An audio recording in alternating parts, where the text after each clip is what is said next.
esas maksadı bu bizim ballarımızı, onların medeniyetini kotarmaya, bizim ballarımızı öz ana dilini öğretmek, öz medeniyetini öğretmek. Elbette bizim halkımızın bütün en esas şeylerini onlara aşılamak.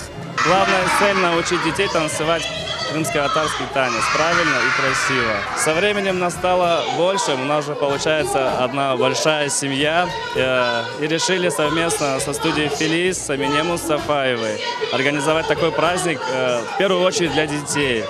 Хочу поблагодарить всех родителей и всех, кто принимал участие в этом мероприятии. Çok sağ olun.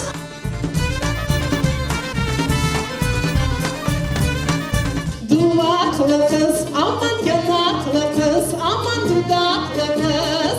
Artık gelin olacaksın, başı teli duvaklı kız.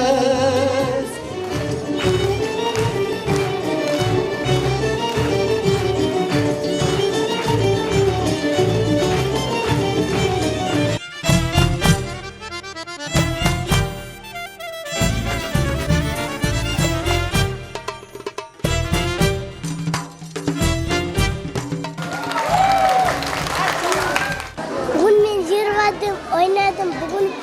Bugün büyük bir bayramdı ve ben onu beğendim. Ben bugün bayramda yırlaydım. Men sevimli yerim edim Balxurçuk Qaryağa.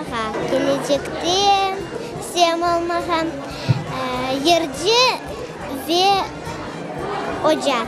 Men hocalarını pek sevim.